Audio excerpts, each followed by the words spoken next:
ہارون صاحب سی پیک کے بارے میں ہم بات کر رہے تھے، اگر خدا نہ خواستہ انڈیا کے خواہش سچویشن بدل گئی ہے، بعض لوگوں کو بدلتی ہوئی دنیا کا ادراک نہیں ہوتا۔ سی پیک 70 ممالک میں ٹریلینز آف ڈالرز کی انویسٹمنٹ ہے، ایک پوری دنیا کے لیے ایک عظیم الشان منصوبہ ہے، ایک خواب عظمت ہے جو وہ دیکھ رہے ہیں چینی قوم ہزاروں برس کے بعد۔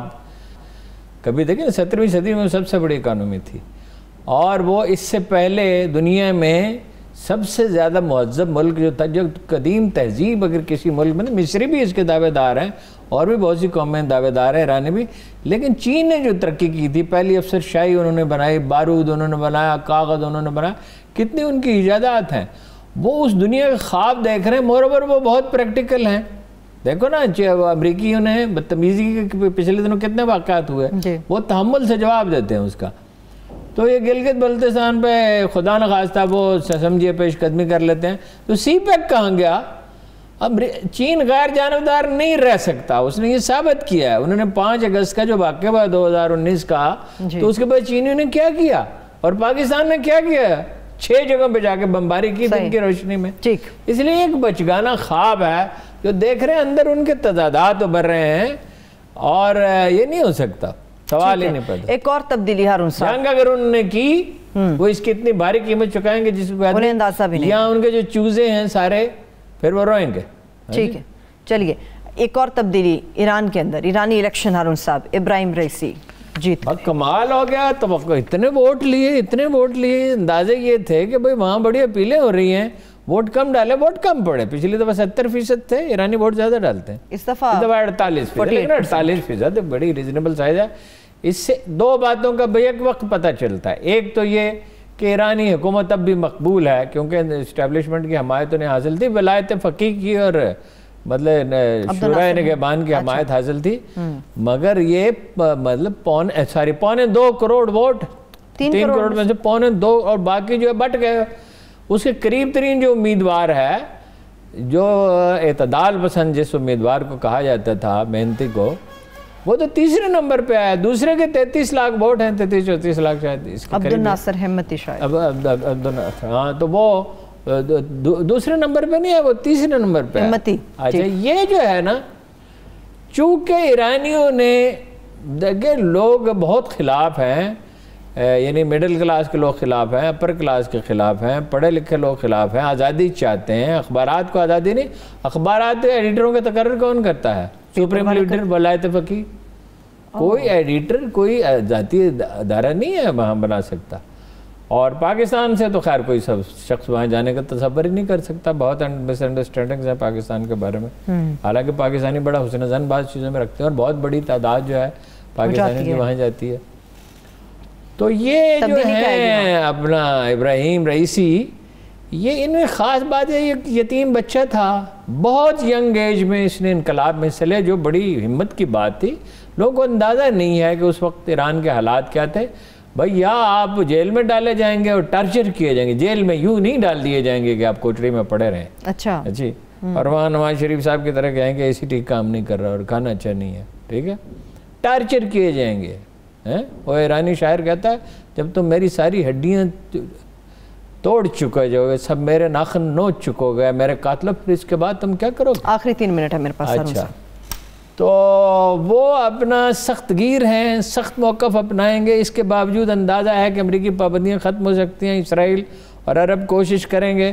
وہ کہتے ہیں کہ جتنی بھی پابندیوں میں 100 سال تک معیشت کو چلا سکتا ہوں۔ اچھا، اس لیے کہ یہ پابندیوں کے ختم ہونے کا امکان بھی ہے، اور وہ غریب طبقے کے بہرحال پیسہ خرچ کیا ہے۔ علماء کی حکومت تعدیر نہیں رہا کرتی، لیکن یہ ہے کہ بہرحال ابھی تو انہیں بہت ووٹ ملے، اور بڑی جرت کا مظاہرہ کیا، اوورسیز ایرانیز کو بھی ووٹ دینے کا حق دیا، اور غریب امیر کا فرق کم کیا جائے گا۔ یہ امام رضا ٹرسٹ کے چیف ایگزیکٹو رہے ہیں، یہ بہت اہم ہے۔ امام رضا ٹرسٹ حکومت کے بعد سب سے بڑا مالی ادارہ ہے۔ مشہد جو ایک مقدس سرزمین ہے ان کے لیے، وہ ساری کی ساری زمین ان کی ہے، اور بہت بڑے عطیات انہیں موصول ہوتے ہیں، اور یہ پی ایچ ڈی ہیں، اور یہ سپریم لیڈر کے جانشین بھی سمجھے جاتے ہیں، اور انہیں اہم ترین مناصب پر رہے ہیں، سخت سزائیں سخت دیتے رہے۔ جب ڈپٹی پروسیکیوٹر جنرل تھے بہرحال ٹھیک ہے ہارون صاحب، اب تخریبی کارروائیاں پھر ایران کے حوالے سے کیوں ہو رہی ہیں؟ قاسم سلیمانی کا جہاز ڈوبا، ایٹمی تنصیبات میں بھی حملہ ہوا، بالکل ایسا ہی ہے، اور تیل کی تنصیبات میں بھی ہوا، اسرائیل کر رہا. دیکھیے وہ جو قاسم سلیمانی کا تھا وہ تو امریکیوں نے اون کیا تھا، جی مگر اسرائیل کے اندر آپ کو پتہ ہے ایک تو یہودیوں کی بہت بڑی تعداد ہے، ایک یہ کہ ساری قوم پرستی کے باوجود آبادی کا ایک بڑا طبقہ نالاں ہے، اور اس میں سے لوگ مدد کرتے ہیں غیر ملکیوں کی. اسرائیلی کو ڈائریکٹ تھوڑی کرتے ہوں گے، انڈائریکٹ کرتے ہوں گے. ٹھیک ہے عمران پلیز کنٹینیو کر لیے. عمران خان صاحب کے انٹرویو کے حوالے سے بھی ہارون صاحب بات کرنی تھی، بڑا واضح انہوں نے کلیئر پیغام دے دیا ہے، کوئی روٹ نہیں ملے گا، 3 کام اس ملک میں نہیں ہو سکتے. اس کے ساتھ ہی کلوزنگ ہوگی. بتائیے. اڈا نہیں دیا جا سکتا، اسرائیل کو تسلیم نہیں کیا جا سکتا، اور سارے دانشور الٹے لٹک جائیں ملالہ کو قابل قبول نہیں بنا.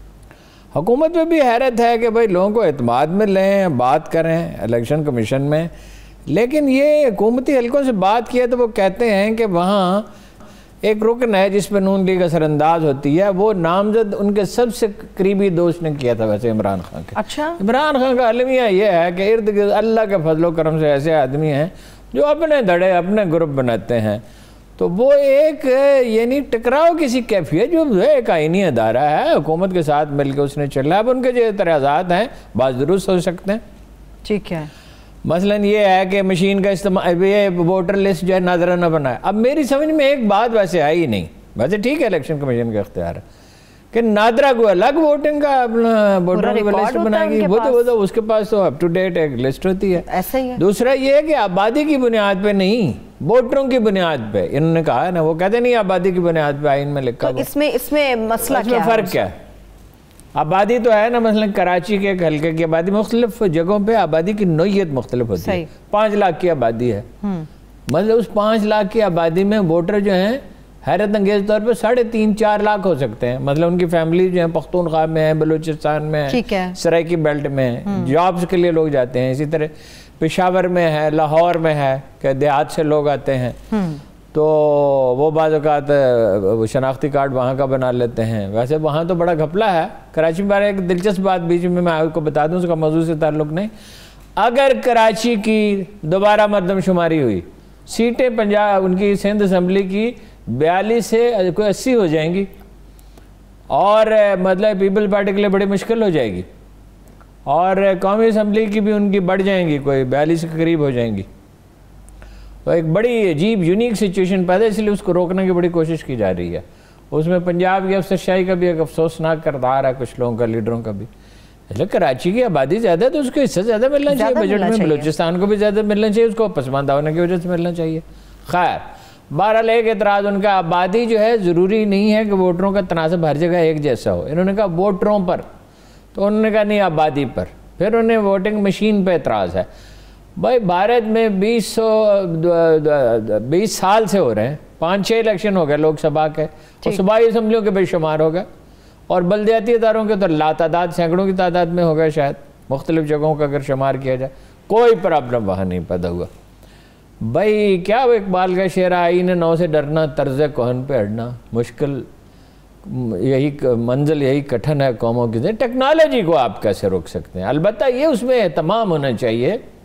وہ پچھلی دفعہ سسٹم فلاب ہوا تھا تو آپ کے پاس اہل لوگ نہیں تھے نا، اہل لوگ نہیں تھے پراپر. پاکستان میں تو بڑے اچھے انجینئر ہیں آئی ٹی کے، بڑے بڑے شاندار، چھوٹے اداروں کے بعد ہیں. یہ شوکت خانم نے ایک ہاسپٹلز کے لیے بنایا تھا پروگرام، $2 ملین میں بیچتے ہیں، جس میں ہاسپٹل میں ہر وہ چیز جو مریض، اس سے متعلقات، دوائیاں، ڈاکٹر، سٹاف کی کارکردگی، ہر چیز اس طرح. یہ 10-15 سال پہلے بنایا تھا، اور 2 گھنٹے میں وہ ڈیٹیکٹ کر دیتا اگر کہیں کہ خرابی ہو 2-3 گھنٹے میں. تو وہ $2 ملین کا بھیجا. پاکستان میں آئی ٹی کے ماہرین تو اگرچہ سائز بڑا نہیں مگر ماہرین بہت اچھے ہیں، یہ نہیں.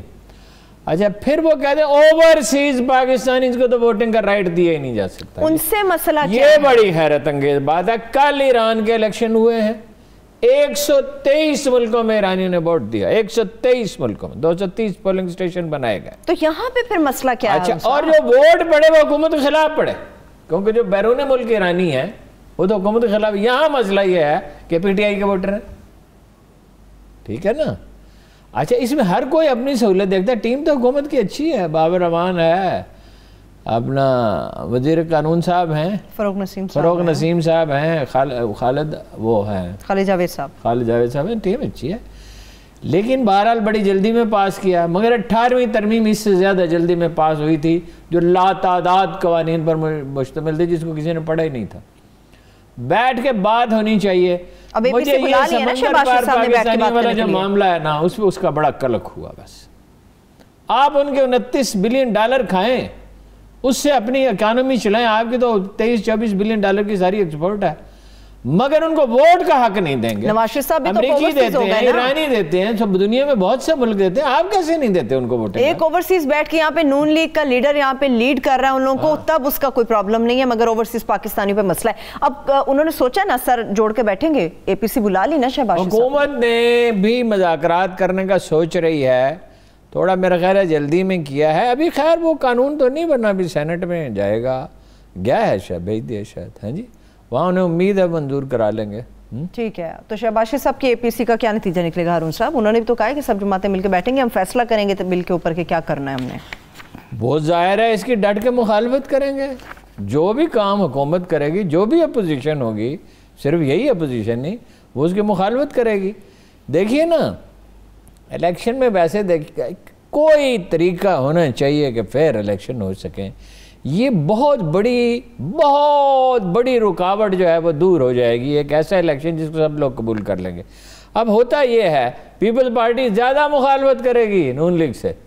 نون لیگ کی تو ووٹ ہے نا, پیپلز پارٹی تو کم از کم 8 سے 10 سیٹیں دھاندلی سے جیتتی ہے قومی اسمبلی کی, اور اس کو نظر انداز کیا گیا, اس لیے کہ ایک طرف تو نون لیگ جو ہے وہ مد مقابل کھڑی تھی, اور دوسری بڑی پارٹی بھی ناراض ہے, اور ان کو تو پورا پرمٹ ملا ہوا تھا. کاف لیگ کو تو پرمٹ, سوری اس کو ایم کیو ایم کو تو پرمٹ ملا ہوا تھا.